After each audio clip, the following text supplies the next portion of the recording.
வணக்கம் வணக்கம் வணக்கம். நான் மனோபாலா. என்னுடைய சேனலுக்காக என் மிகப்பெரிய டைரக்டர், அருமையான நண்பர் மிஸ்டர் சேரன் எல்லார் மனதிலையும் அருமையான திரைப்படங்கள் மூலமா நல்ல ஒரு அந்தஸ்து மட்டும் இல்லை, நல்ல கௌரவத்தோட ஒரு சேர் போட்டு உட்கார்ந்து இருக்கிற ஒரு டைரக்டர் இன்னைக்கு என் சேனலுக்காக என் ஆஃபீஸுக்கு வந்திருக்கிறாரு. அதுக்காக மிக நன்றி. வணக்கம். ஸ்டார்டிங் ஃப்ரம் நீங்கள் ஸ்டார்ட் பண்ணது ஒரு அசிஸ்டன்ட் ப்ரொடக்ஷன் மேனேஜராக ஸ்டார்ட் பண்ணி அப்புறம் தேன் KS ரவிக்குமாரோட இணைந்தது. எப்படி இதுலேருந்து அதில் டிரான்சிட் ஆன பீரியட்? இல்லை, நான் வந்தது ஒரு முதல் கனவுன்றது நடிகராகணும்னு. ஏன்னா நான் ஒரு பெரிய சிவாஜி ரசிகன். அப்புறம் சிவாஜிக்கு அப்புறம் கமல் சாரை ரொம்ப பிடிக்கும். இப்போ ரெண்டு பேருமே நடிப்புல பெரிய ஆட்கள் இருந்ததுனால இந்த நடிப்பு மேல ஒரு காதல். ஆனா இங்க மெட்ராஸுக்கு வந்ததுக்கு அப்புறம் தான் தெரிஞ்சிச்சு நம்ம அந்த இடத்துக்கு கிட்ட போறதுக்கே இப்போ 100 குட்டிகள் நடிச்சாலும் போக முடியாது. ஏன்னா நம்ம நான் உங்களோட ஒல்லியா இருப்பேன், முன்னாடி உங்களுக்கு போட்டியா இருந்திருக்கலாம், அப்போ அவ்வளவு மோசமா இருப்பேன். அப்படி இருந்த என்னை அந்த இடத்துல வச்சு பாக்குறதுக்கு கனவு மட்டுமே இருந்துச்சு ஒழிய உடல் வளமும் என்னுடைய இதோ கிடையாது, எந்த கவர்ச்சியும் கிடையாது. ஸோ இப்போ அன்னைக்கெல்லாம் நடிகராகிறன்றது ரொம்ப ரொம்ப கஷ்டம். அதுக்குன்னு ஒரு அடையாளம் வச்சிருப்பாங்க, இப்படி இருக்கணும் இப்படி இருக்கணும், நிறம் முதல் கொண்டு அது காரணமா இருக்கும். ஸோ அது முடியாதுன்னு தெரிஞ்சப்பதான் நான் சரி சினிமாவுக்குள்ள எப்படியாவது இருக்கணும்னு நினைச்சேன். அப்பதான் பாக்யராஜ் சார், பாண்டியராஜன் சார், பார்த்திபன் சார்லாம் அப்படி வரிசையா ஹிட் ஆகுறாங்க. ஒரு டைரக்டர் நடிகரா மாறுறாங்க அப்படின்னு ஒண்ணு தெரியும் பொழுது இது ஒரு ஷார்ட்கட்டா இருக்க, டைரக்டரானா நடிக்கலாம் அப்படின்னு ஒரு கனவு மறுபடிக்கும் மாறுது. அந்த அடையாளம் மாறுது, உருவம் மாறுது, கனவோட உருவம் மாறுது. அப்ப நான் அசிஸ்டன்ட் ட்ரை பண்றேன். அசிஸ்டன்ட் இருக்கு என்ன இருக்குன்னு கேட்பாங்கல்ல, அப்பதான் எனக்கே தெரியுது நான் உள்ளுக்குள்ள கற்பனை சக்தி இருக்கு எனக்குன்றது அதுக்கப்புறம் தான் தெரிய வருது. நான் அது வரைக்கும் அந்த கதை யோசிக்கிறதையோ டைரக்ஷன் பண்றதையோ பத்தி யோசிக்கவே இல்லை, நடிக்கிறத பத்தி மட்டுமே யோசிச்சுட்டு இருக்கேன். அதுக்கப்புறம் நான் சரி டைரக்டர் ஆனா கேட்பான்னு சொல்லிட்டு இதை நான் பிராக்டிஸ் பண்றேன். அப்ப நானா எழுதி பாக்குறது, நானா கவிதை எழுதுறது, அதை 4 பேர்ட்ட சொல்றது. இது பாக்யராஜ் எழுதுன கவிதை எப்படி இருக்குன்னா சூப்பரா இருக்குமா. அப்பதான் எனக்கு ஒரு கான்பிடன்ட் வந்தது, ஓகே நம்ம அசிஸ்டன்ட் ஆகலாம்னு. அதுக்கப்புறம் முயற்சி பண்ணும்போது அந்த வாய்ப்பு எல்லா கேட்டும் தட்டி தட்டி தட்டி கிடைக்கல.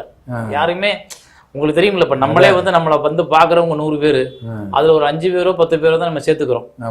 அது அந்த கஷ்டம் அப்ப அதிகமா இருந்தது.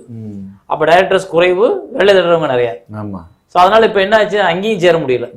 அப்ப நான் சினிமாவுக்குள்ள போய் ஒருத்தரை பழக்கப்படுத்தி நம்ம உள்ள போலாம்னு சொல்லிட்டு மேனேஜர் ஆகிறேன். ஒரு ப்ரொடக்ஷன் மேனேஜர் என்ன சொல்றாரு, நீங்க இரு பழக்கத்தை வச்சு அப்புறம் அப்படியே உள்ள போய்க்கலாம்னு சொல்லி எனக்கு ஒரு வழிகாட்டாரு. கதிரேசன் ஒரு ப்ரொடக்ஷன் மேனேஜர், எனக்கு அவர் தான் என்னை முதல்ல உள்ள கொண்டாந்தது. அப்ப அவர்கிட்ட வேலை பார்க்குற நாளும் தெரிஞ்சவன் ஒரு கவுண்டமணி சார் நடிச்ச படம். அதுக்கப்புறம் அவர் மூலமா ஆண்கள் நம்பாதீங்க ஒரு படத்துக்கு நான் மேனேஜரா போறேன். அங்கே ரவிக்குமார் சார் அசோசியேட் டைரக்டர். ஆமா, அங்க ரவிக்குமார் சார் அசோசியேட் டைரக்டரா இருக்காரு. அவருக்கு நான் பேட்டா கொடுக்குறேன், வவுச்சர்ல கையெழுத்து வாங்குறேன் அவருக்கு. அப்படி அவரோட பழக்கம் நான் ஏற்பட்டு அந்த படம் ரிலீஸ் ஆகி முடிஞ்சிருச்சு. அப்புறம் கேப் வந்துருச்சு. ஒரு 2 வருஷம் கழிச்சு இந்த மேனேஜர் வேலை பிடிக்கல எனக்கு. ஏன்னா எல்லாம் திருட்டு பட்டம் கட்டுறாங்க, நமக்கு அது பிடிக்கல. நம்ம நேர்மையா இருக்காளு இதை வாங்குறதுக்கு, ஏன்னா இப்படி இருந்தா இது நம்புவான். எப்படியா நம்ம நேர்மையா இருந்தாலும் இவன் இவ்வளவு கமிஷன் நம்புவான். இந்த வேலை நமக்கு ஒத்து வராது அப்படின்னு சொல்லிட்டு மறுபடியும் அசிஸ்டன்ட் ட்ரை பண்றேன். அந்த சமயத்துல தான் புது வசந்தம் ஹிட் ஆகுது. அதுக்கப்புறம் சூப்பர் குட் சௌத்ரி சார் புரியாத புதுன்னு ஒரு படம் பூஜை போடும்போது கீழே KS ரவிக்குமார்னு போட்டிருக்கு. ஆகா, இவர் நமக்கு தெரிஞ்சாலாச்சே அப்படின்னு சொல்லிட்டு நேர வீட்டுல போய் பிடிச்சா அங்கேதான் அசிஸ்டன்ட் கேரியர் ஸ்டார்ட் ஆகுது. அப்படிதான் உள்ள வந்தது. எத்தனை படம் அவரோட எப்படியும் ஒரு 10 படம் பண்ணிருப்பேன். 10 படம் உதவி இயக்குனர் நம்ம நாட்டாமா வரைக்கும். அப்பா பெரிய ஜேர்னி தான் அது. ஆமா. ஆனா அவர் அடிக்கடி மேடையில எல்லாம் சொல்றது, இந்த சேரன் எவ்வளவு காவியமான படங்கள் எல்லாம் எடுத்திருக்காரு, ஆனா ஒரு நாள் கூட என்கிட்ட அவன் அப்படி எல்லாம் சீன் சொல்லுவான்னு எனக்கு தெரியலன்னு சொல்றாரு. உண்மையா? இல்ல, பேசுவோம், டிஸ்கஷன்ல இருப்பேன். அப்ப எனக்கு பேசுறதுக்கான அந்த சுபாவம் ரொம்ப பெருசா ஏன்னா அந்த டிஸ்கஷன்ல ஒரு ஆர்கியூமெண்ட் இருக்கும்ல, ஒரு ஹார்ட்டா ஒரு ஆர்கியூமெண்ட், கத்தி கத்தி பேசி நான் சொல்றதான் கரெக்ட் நீ சொல்றதான் கரெக்ட்னு பேசுவோம்ல, அப்படி எனக்கு பேச வராது. நான் கொஞ்சம் அமைதியா உட்காந்து ஒரு நூல் போட்ட மாதிரி சிந்திக்கிற ஆளு. இப்படி போனா இப்படி வரும், இப்படி போனா அப்படி வரும், இப்படி ரியாக்ட் பண்ணுவோம், அப்படி யோசிக்கிற தனி மனிதன், தனிப்பாதை. அப்ப நம்ம ஒரு சீன் சொன்னா கூட அதை உடனே இங்க அவங்க ஏத்துக்க மாட்டாங்க. அசிஸ்டன்டே இதை விட இன்னொரு சீன் அப்படின்னு டப்புன்னு போயிருவாங்க. ஆனா அதையும் மீறி நான் என்னோட 2-3 சீன் அவர் ஓகே பண்ணி படத்துல வச்சிருக்காரு. சேரன் பாண்டியன் படத்துல, நாட்டாமையில எல்லாம் என்னோட காட்சிகள் நான் சொன்ன சீன் ஒண்ணு இருக்கும்ல, நம்ம தியேட்டர்ல போய் உட்காந்து அந்த சீனை மட்டும் பார்ப்போம். அதுக்கு கை தட்டினாங்கன்னா நமக்கு ஒரு நம்பிக்கை வரும், ஆமா நம்ம எழுத்து வெற்றி நம்ம எழுத்து வெற்றி ஆயிடுச்சுன்னு. அப்படி நான் சொன்ன ஒரு 2-3 சீனுக்கு வந்து கைத்தட்டு விழுந்துச்சு. ஸோ அப்போ நமக்கு ஒரு அடையாளம் கிடைக்குதுன்னு ஒரு நம்பிக்கை வந்தது. அப்படி அவர்கிட்ட வந்து ஓகே பண்ணியிருக்கேன். ஆனா பெருசா நான் அவர்கிட்ட இருக்கும் பொழுது கதைகளையோ இதையோ விவாதிக்கல. ஏன்னா அதுக்கு நேரம் கூட, ஏன்னா அவர் வந்து ஜெட் ஸ்பீடு 3 மாசம் ஒரு படத்தை முடிச்சிருவாரு. அவர் படத்தை முடிக்கிறதுக்கு தான் நேரம் இருக்குமே ஒழிய அங்க நம்மளை பத்தி நம்ம கதைகளை பத்தி பேசுறதுக்கு நேரங்கள் கிடைக்காது. அதான் ஏன்னா அடுத்தடுத்து இப்ப நீங்க வந்து நிறைய ரீடிங் ஹேபிட்ஸ் உண்டு இல்லையா? அப்புறம் வந்து எப்படி இந்த எழுத்து எப்படி வந்தது உங்ககிட்ட? ஏன்னா ஒரு தனியா சிந்திச்சு தனியா வந்து எழுதி கதை பண்ற உங்களை மாதிரி ஆளுங்களுக்கு அந்த எழுத்துல பிடித்தம் வந்தது எப்போ வந்ததுன்னு கேட்குறேன். எழுத்து வந்து சிறு வயதிலிருந்து எழுத்து மேல ஒரு ஆர்வம் உண்டு. நிறைய படிச்சது சிறு வயதில் தான் படித்தேன். அதுக்கப்புறம் இங்கே சென்னை வந்ததுக்கப்புறம் படிக்கிறதுக்கான வாய்ப்புகள் கிடைக்கல. அதுல படிக்கும் பொழுதே எனக்கு ஜெயகாந்தனோட எழுத்து, பாலகுமாரனோட எழுத்து, லக்ஷ்மியோட எழுத்து, ஜானகிராமனோட எழுத்துக்கள்லாம் ரொம்ப பிடிக்கும். அவங்களோட கதைகளை நான் நிறைய படிச்சிருக்கேன். அது தாண்டி நான் அந்த ரஷ்யன் நாவல்களை வந்து தமிழ்ல மொழிபெயர்ப்பாங்கல்ல, அந்த நாவல்களை தேடி தேடி பிளாட்ஃபார்ம்ல புறக்கி எடுத்துட்டு போய் படிப்பேன். படிக்கும்போது எனக்கு அந்த நாவல்கள்ல வந்து விஷுவல் டேஸ்ட் இருக்கும். அதான் கரெக்ட். அந்த நாவல்கள் வந்து ஒரு காட்சியை வந்து அப்படியே நம்ம கண் முன்னாடி கொண்டாந்து நிப்பாட்டும். அதுதான் என்னை வந்து எழுதும் போது வந்து அந்த மாதிரி எழுதுறதுக்கு தூண்டினது. அதுல இருந்து தான் எனக்கு எழுத்து வந்தது. அப்புறம் நான் வசனங்களை பொறுத்தவரை ஒரு சினிமாவுக்கான டிராமாவில் பேசுற வசனங்களை எழுதாம இயல்பா நம்ம வாழ்க்கையில நம்ம நிறைய பேரை சந்திக்கிறோம், நம்ம வாழ்க்கையில நம்ம நிறைய பேசுறோம், நம்ம குடும்பத்துல இருக்கவங்க பேசுறத பாக்குறோம், நம்ம அப்பா எப்படி கண்டிக்கிறாருன்னு பார்த்துருக்கோம், அம்மா எப்படி இதை வந்து இயல்பான மொழியில் எழுதுறதுக்கு கத்துக்கிட்டேன் நான். அதுதான் எனக்கு வந்து ஒரு பெரிய என்னை நான் சரி பண்ணிக்கிறதுக்கான அடையாளமா அதையும் பாக்குறேன். ஒரு டிராமா மொழியா இல்லாம ஒரு சினிமா மொழியா இல்லாம இயல்பான மொழி, வாழ்க்கைக்குள்ள சாதாரண மனிதர்கள் பேசுற மொழியா இருக்கணும் நினைக்கிறீங்க. இப்படி பாரதி ராஜா வந்து வில்லேஜ் லாங்குவேஜ் அவருக்கு என்ன கை வருமோ அது மாதிரி இல்லையா, அதை நம்ம அடாப்ட் பண்ணிக்கிறோம். நம்ம ஒரு கதை எடுக்கும் பொழுது ஒரு பிரஸ் வச்சிருக்க அப்பா அப்படின்னா அவரோட வலிகளும் வேதனைகளும் அவருடைய சம்பாஷணைகளும் எப்படி இருக்குன்றத அந்த நம்ம ஒரு வாழ்க்கையோட பழகிறோம்ல, ஒரு 20 வருஷம் ஒரு வாழ்க்கையோட பழகும் பொழுது அந்த தொழில் சார்ந்த வார்த்தைகள் கூட நம்ம வாழ்க்கையோட கலந்துரும்.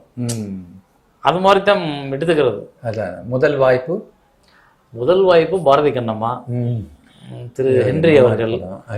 அவரை நான் மறக்க முடியாது. ஏன்னா என்னுடைய இப்போலாம் வந்து இயக்குனர் வாய்ப்பு கிடைக்கிறதுக்கு ஒரு பிளாட்ஃபார்ம் இருக்கு, நிறைய ஷார்ட் ஃபிலிம் எடுத்து காமிச்சிடுறாங்க நிறைய. அன்னைக்கு நம்மகிட்ட நம்மளை அடையாளப்படுத்திக்கிறதுக்கு ஒண்ணுமே கிடையாது. நான் ரவிக்குமார் சார்ட்ட வேலை பார்த்துருக்கேன்ற ஒரு விஷயத்தை வச்சுக்கிட்டு நம்ம சொல்ற ஒரு கதையை ஜட்ஜ் பண்ணி தான் நமக்கு வாய்ப்பு கொடுக்கணும். அன்னைக்கு இருந்த ப்ரொடியூசர்ஸும் அன்னைக்கு வந்த டைரக்டர்ஸும் பெரிய ஆட்கள். ஏன்னா ஒரு ஜட்ஜ்மெண்ட்டை கரெக்டா தெளிவா எடுக்க முடிஞ்சுச்சு. ஒரு கேமராவை பார்த்து இன்னைக்கெல்லாம் டிஇ மிஷின் நிறைய வந்துருச்சு, மானிட்டர்னு வந்துருச்சு. அன்னைக்கு எதுவுமே இல்லை, கேமராவுக்குள்ள பதிவாகிறது எதுன்னே தெரியாது டைரக்டருக்கு. போய் டெவலப் ஆகி பார்த்தா தான் தெரியும். அதை வச்சு வந்த ஜட்ஜ்மெண்ட் தான் அன்னைக்கு அவங்க பெரிய ஆட்களா இருந்ததுக்கு காரணம். ஸோ அன்னைக்கு பாரதி கண்ணம்மா கதையை வந்து நான் அவர்கிட்ட கிளைமாக்ஸ் மட்டும் தான் சொல்றேன். ஒரு காதலித்த பெண்ணை கடைசியில் இறுதிச் சடங்குல அவனோட மனநிலை மாறுது. தன் காதலியை சொல்லவே இல்லை அது வரைக்கும். அவன் கடைசி அவளை அடக்கம் பண்ணும் போது அவனோட காதல் வெளிப்படுது. போய் அந்த காதலோட சிதை மேல ஏறி அவனை இறந்துடுறான். இதான் கிளைமாக்ஸ்ன்னு சொல்றேன்.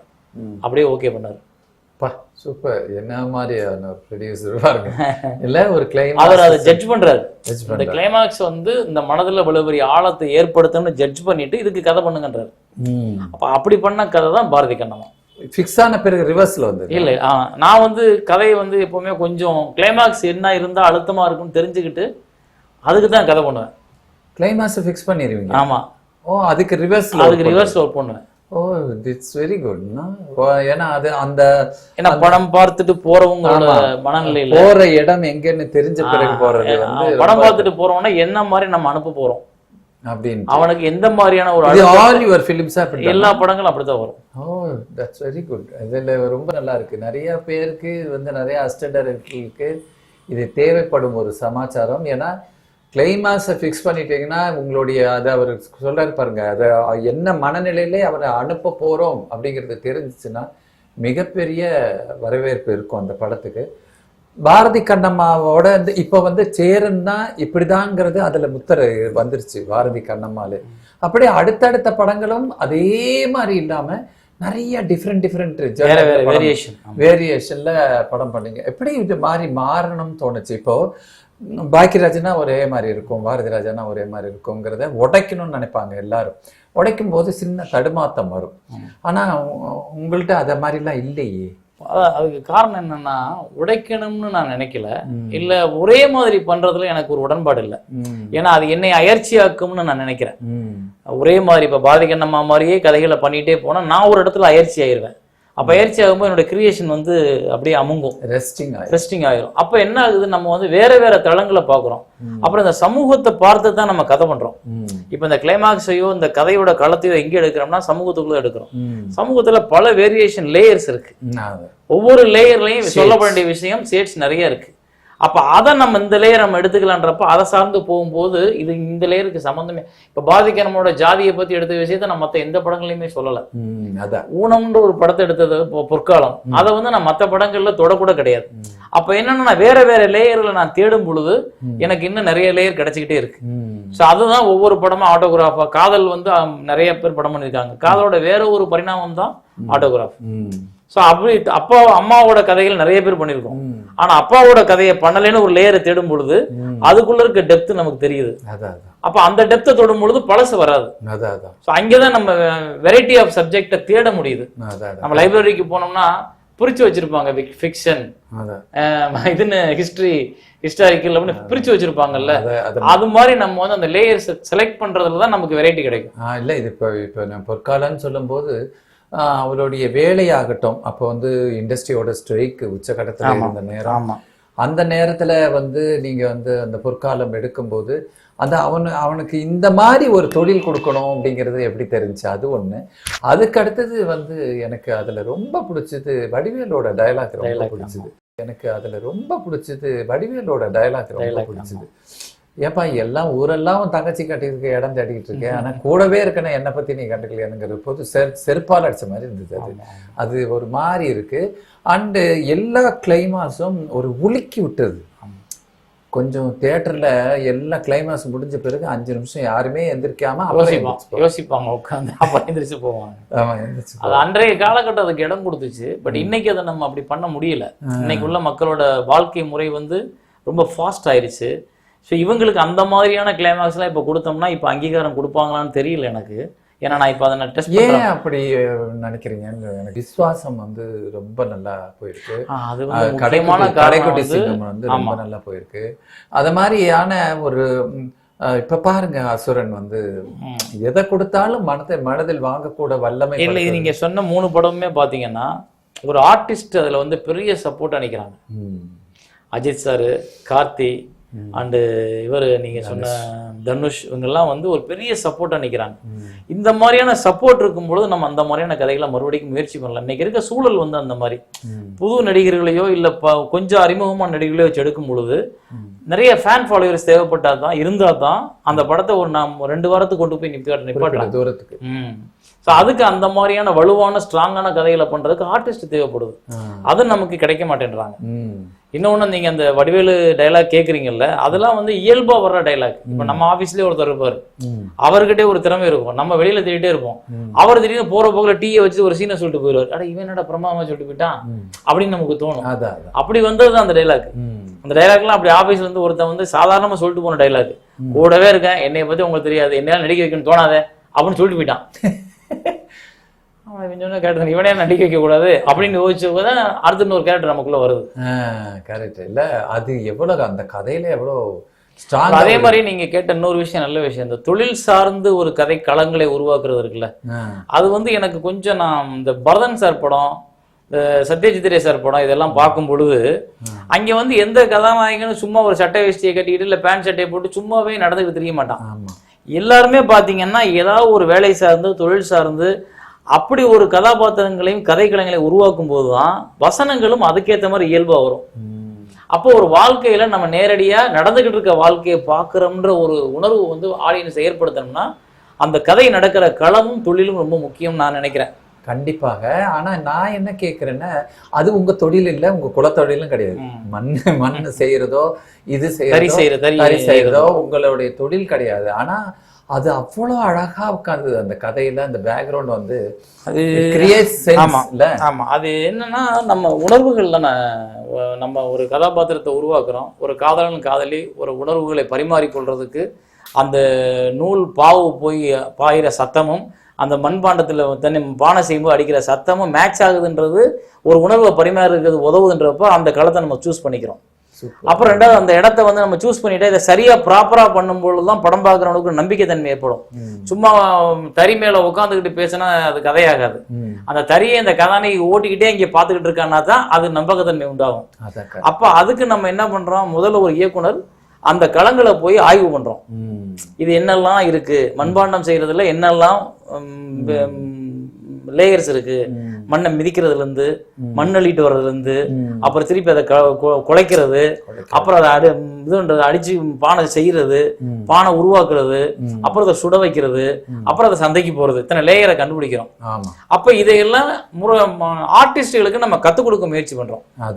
அவங்கள ஒரு வாரம் முன்னாடியே வர சொல்லி இதை கொஞ்சம் கத்துக்குங்க. முரளி சார்லாம் ஒரு வாரம் முன்னாடி வந்து அந்த அதை கத்துக்கிட்டாரு, அதை எப்படி பண்ணணும்னு.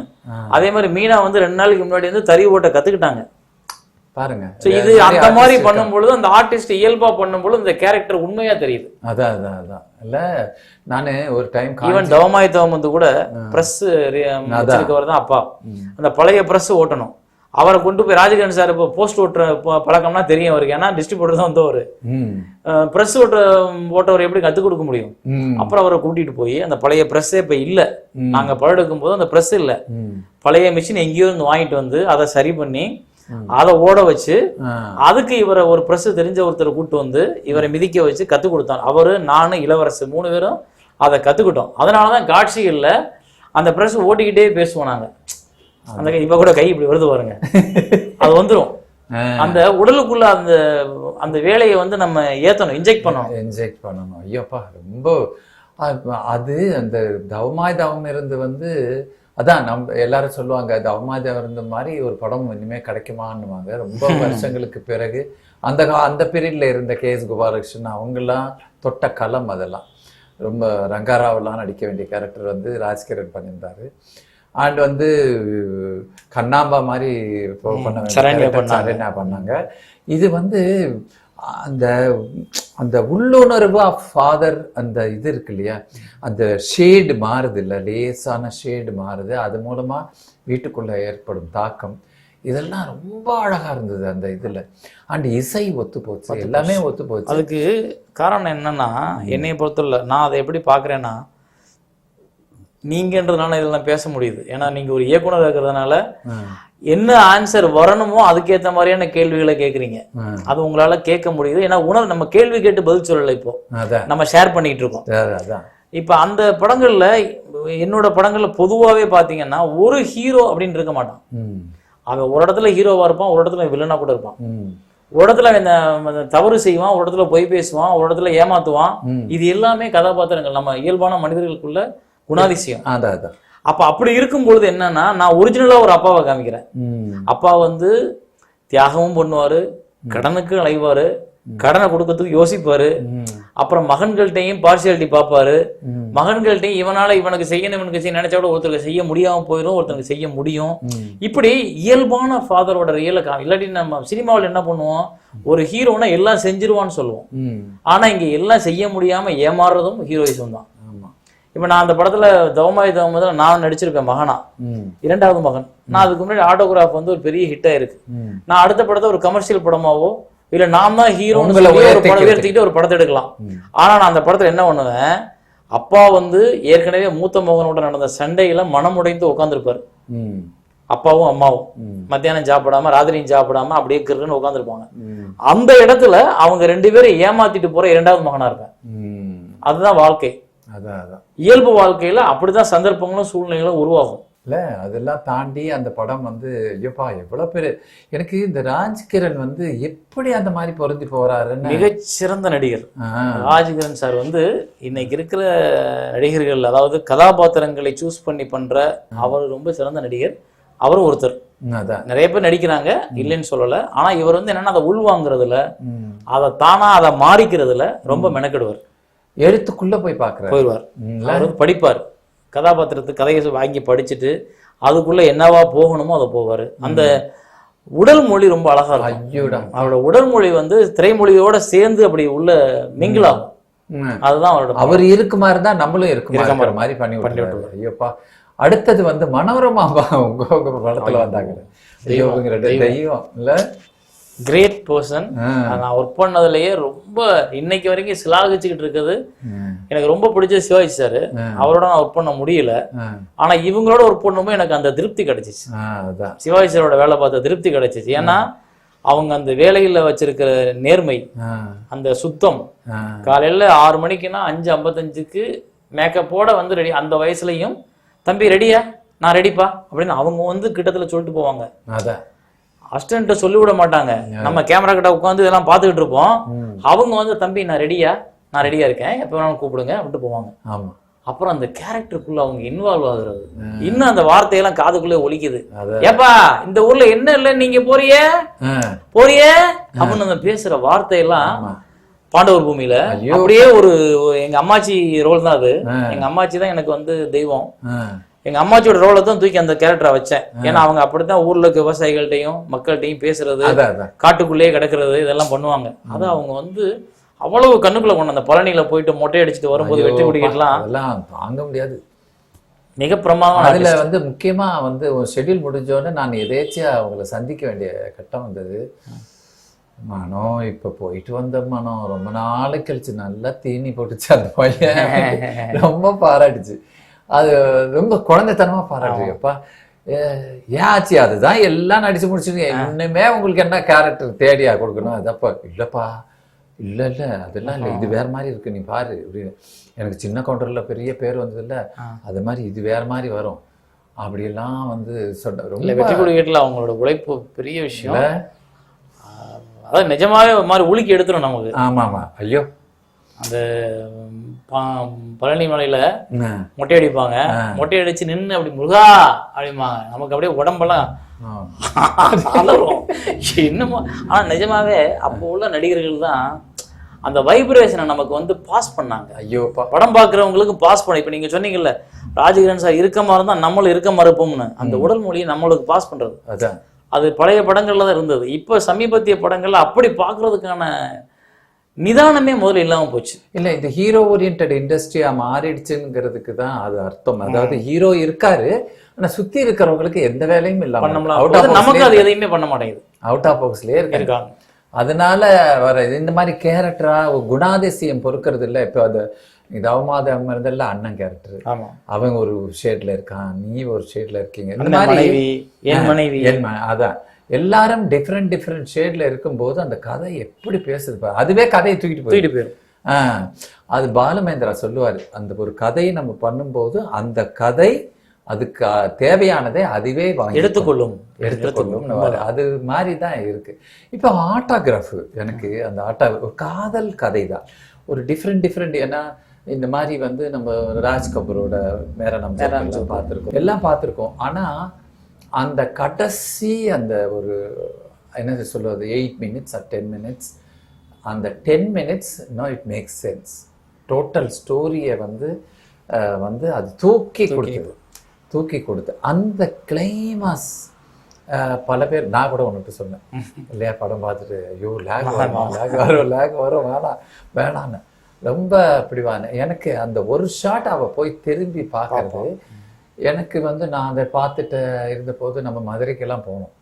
அப்போ கூட வந்து நிறைய பேர் என்கிட்ட சொன்னது, அவங்க வாழ்க்கையில யாரோ ஒத்தி அவங்களோட காதலி போய் திரும்பி பார்க்கறேன். கரெக்ட். அப்படி பார்த்த பல பேர் பாதிக்கப்பட்டிருந்தாங்க. இந்த திரைப்படமே வந்து ரொம்ப அழகான பார்வை நீங்க சொன்னது. ஏன்னா கதாபாத்திரங்கள் மூலமா தான் ஆடியன்ஸை வந்து உள்ள இழுக்க முடியும். படம் பார்க்குறவனுக்கு அந்த படத்துக்குள்ள ஏதோ ஒரு கதாபாத்திரம் தன்னை ஐடென்டிஃபை பண்ணணும். தன்னை ஐடென்டிஃபை பண்ணிருச்சுனாலே அந்த படம் வந்து ரொம்ப க்ளோஸ் ஆயிரும் அவனுக்கு. பெரும்பாலும் வந்து ஆட்டோகிராஃபை பொறுத்தவரை இந்த செந்தில் கதாபாத்திரம் எல்லா ஆண்களையும் ரெப்ரசென்ட் பண்ணும். ஆனா அதுல 3 லேயர் வந்துச்சு. சில பேருக்கு வாழ்க்கையில 10வது வரைக்கும் படிக்கிற வாய்ப்பு தான் கிடைச்சிருக்கும், அதுக்கப்புறம் வாய்ப்பு கிடைக்க வேலைக்கு போயிடுவாங்க. சில பேர் கல்லூரி முடிஞ்சோன்னு வேற வேலைகளுக்கு போயிடுவாங்க. சில பேர் கல்லூரி முடிஞ்சு தாண்டதுக்கு அப்புறம் பாக்குற வேலைகள்ல தோழமை கிடைக்கும். சோ இப்படி 3 லேயர்ல கிடைச்சதுனால இது என்ன ஆச்சுன்னா எல்லா தரப்பு மக்களுக்கும் அதை ஐடென்டிஃபை பண்ண முடியும். அப்புறம் இந்த திரும்பி பார்க்குற ஒரு ஷாட் இருக்கு பாத்தீங்களா, இது வந்து என்னன்னா கதாநாயகன் முதல்ல எடுத்த உடனே ஃபர்ஸ்ட் ஷாட்ல கேமரா கிட்ட போகும்போது திரும்பி பார்த்து ஆடியன்ஸை பார்த்து பேசுறான். ஸோ அவன் தான் கதையை ஆரம்பிக்கிறான். படம் முடியும் பொழுது இந்த ஒவ்வொரு கதாநாயகியும் திரும்பி பார்க்கும் பொழுது படம் பார்க்குற ஒவ்வொருத்தருமே தன்னை அறியாம தன்னோட வாழ்க்கைய திரும்பி பார்க்கறதுக்கான ஒரு உதாரணமா அது மாறிடுது. இன்னொன்னு நான் நீங்க சொன்னது கடைசி கிளைமாக்ஸை பொறுத்தவரை அந்த லேக் இருக்குல்ல, அதுதான் இயல்பு தன்மையா நான் நினைச்சுக்கிட்டேன். ஒரு கல்யாணம் எனக்கு ஒருத்தர் பாலுமேந்திர சார் சொன்னார், ஒரு கல்யாண கேசட் பார்த்த மாதிரி இருக்கு எனக்கு கடைசி 10 நிமிஷம். ஆனா அதுதான் படத்தோட உயிரா இருக்குன்னு. படத்தோட உயிர். ஏன்னா அத்தனை பேர் வர்றாங்க, உள்ள போறாங்க, உட்காடுறாங்க, ஒருத்தர் பேசிட்டு. அதுல நான் படம் எடுக்கும் பொழுது எனக்கு இன்னமும் நல்லா ஞாபகம் இருக்கு. இந்த ராகவேந்திரா கல்யாண மண்டபத்துல தான் அந்த காட்சி எடுக்கிறோம். அந்த கடைசி காட்சி ரொம்ப, அப்ப நான் தானே ப்ரொடியூசர்.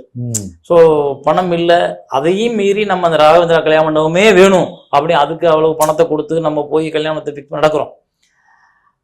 பெரிய மன உளைச்சலோட தான் காட்சிகள் எடுக்கப்படுது. ஏன்னா எனக்கு அது ஓன் ப்ரொடக்ஷன் இருந்ததுனால ஒவ்வொரு ரூபாய்க்கு நான் கஷ்டப்பட்டேன். அப்ப ஆனா அந்த காட்சி எடுக்கும்போது எனக்கு அதெல்லாம் மறந்துடுது. 4 பேர் வர்றாங்க, ஒருத்தி மணமன்ன மேடையில உட்காந்துருக்கா, மிச்சம் 3 பேர் எதுக்க உட்காந்து பேசிக்கிட்டு இருக்காங்க. அந்த கதாநாயகன் பாக்குறான், தன் வாழ்க்கையை கடந்து போனவர்கள் எல்லாரும் எதுக்க உட்காந்து பேசிட்டு இருக்காங்க. யாரோட எல்லாமோ நம்ம வாழ்க்கை முடியும்னு நினைச்சோம். ஆனா அவங்க எல்லாம் இங்க உட்கார்ந்து இருக்காங்க, நம்ம வேற ஒரு புது கேரக்டர் நம்ம வாழ்க்கையை மறுபடியும் ஆரம்பிக்கிறோம் அப்படின்னு அவன் நினைச்சேன். இங்க பாப்பான், வெளியில் வானம் எங்கும் அந்த பாட்டு ஓடும் பின்னாடி போடும். அப்ப அந்த 3 பேர் உட்கார்ந்து பேசிட்டு இருக்க அந்த ஷாட் எடுக்கும் பொழுது என்னை அறியாம என் கண்கள்ல கண்ணீர் வந்துச்சு.